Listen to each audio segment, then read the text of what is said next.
We now have a name for the disease, and it is COVID-19, and I will spell it COVID-19.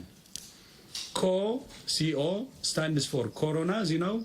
VI stands for virus, D for disease, so COVID. We had to find a name that did not refer to a geographical location, an animal, an individual or group of people, and which is also pronounceable and related to the disease. Having a name matters to prevent the use of other names that can be inaccurate or stigmatizing. It also gives us a standard format to use for any future coronavirus outbreaks. Headline: is this real life? In the midst of this worldwide health crisis, life as we know it has stopped. Entire states, California, New York, and Illinois, to name a few, are essentially locked down, accounting for more than a quarter of all economic output in the United States. The Dow has wiped out over 3 years of stock market gains. The State Department has said do not travel abroad. Canada has closed its borders. The U.S. and Mexico are working on a similar plan to restrict travel across that border. As of yesterday, 45 states have closed schools, affecting at least 53.7 million students. Offices are shuttered and many Americans have been laid off. Economic forecasters predict the unemployment rate could rise to 6% by mid-2021. 3 million jobs could be lost by summer. Hospitals all over the country are overwhelmed and undersupplied. Doctors and nurses need life-saving PPE, personal protective equipment like masks, gowns, and gloves, and cannot get them. Many of us are healthy and doing everything we can to stay that way, including staying home. Some of us are sick and trying desperately to get better. In some cases, that means just trying to get tested for coronavirus. And yes, some are dying from this virus. You can see the number of lives lost on the right of your screen. For the 330 million Americans dealing with the impact of all of these life-altering disruptions, it doesn't get any more real than this. While everyone understands that science, research, and doctors and medical experts will solve this problem in time, and they will, until then, we are relying on our leaders, our mayors and governors, the President of the United States, to do some very important things right now. Number one, keep us safe as best they can. Number two, give us accurate information in a timely fashion. And number three, calm our fears. Governor Cuomo in New York, Governor Newsom in California, Governor DeWine in Ohio, my governor in Connecticut, Ned Lamont, and hopefully your governor, wherever you live, have taken to regular press briefings that have been informative, serious, and sometimes even reassuring. We are thankful for them, and we'll be talking later in the show about statewide responses to this crisis.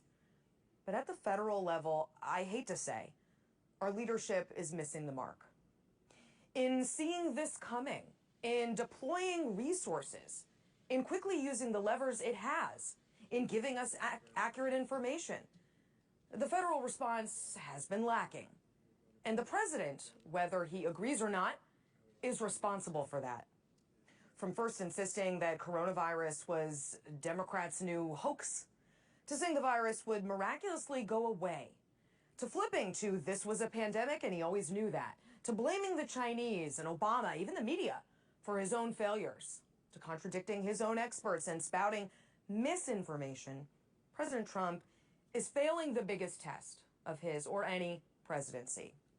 This was the president yesterday when he was given the opportunity to do the most basic thing he can, which is reassure Americans in a time of crisis. What do you say to Americans who are watching you right now who are scared? I say that you're a terrible reporter. That's what I say. I think it's a very nasty question, and I think it's a very bad signal that you're putting out to the American people.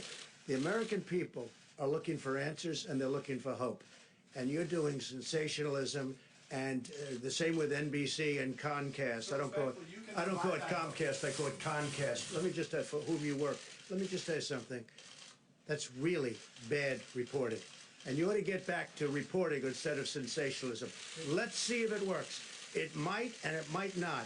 I happen to feel good about it, but who knows? I've been right a lot. Also yesterday, At some point, we're going to open up our country, and it's going to be fairly soon. Weeks or months? Because you seem to be I'm not looking at months. I can tell you right now. We're going to be opening up our country, and we're going to be watching certain areas, and we're going to be practicing everything that Deborah's referring to right here. I mean, we're going to be watching this very closely, but you can't keep it closed for the next, for years. Okay, this is going away. We're going to win the battle, but we also have, you have tremendous responsibility. We have jobs, we have people get tremendous anxiety and depression, and you have suicides over things like this. When you have terrible economies, you have death, definitely would be in far greater numbers than the numbers that we're talking about with regard to the virus. So we have an obligation, we have a double obligation. And why would we close down 100% of the country? There are areas within New York where New York will be open, but there are areas within New York. Remember this, New York has the New York Stock Exchange. It has NASDAQ, it has the exchanges. To close the New York Stock Exchange and NASDAQ and with all of the great work they're doing, I mean, they've gone largely to computer. You look at the floor, it's incredible what they can do, but it's fully open. But we don't want to be doing that. But we can do, what I'm saying basically is that we can do two things simultaneously. And we've had this incredible learning period. Plus, people have been in a period and they won't be calling, oh, gee, because I've got many, many people that now come to me and say, we get it. We think we can really do it now and do it while we're open. Disagreeing on that they can't get this thing done. Markets wanted this and they wanted it yesterday.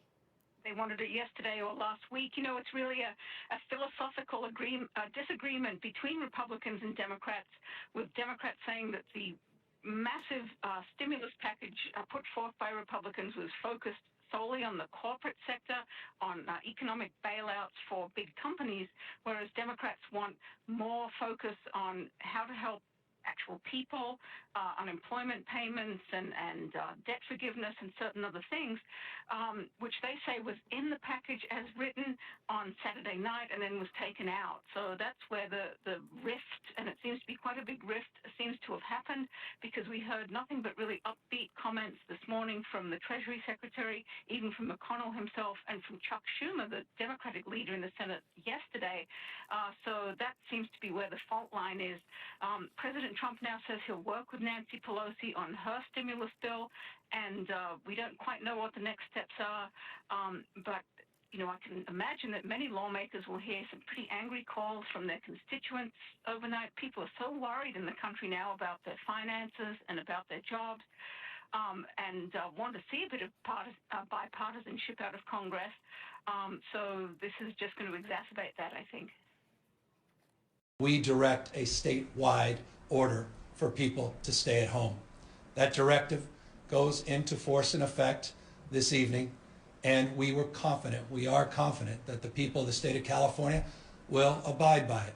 Now, people who are living in California and around the country who are just learning about this for the first time, I want to sort of explain what we're living with in San Francisco so you get a sense in terms of what life might be like for the next couple of days. So there are a number of exemptions in place.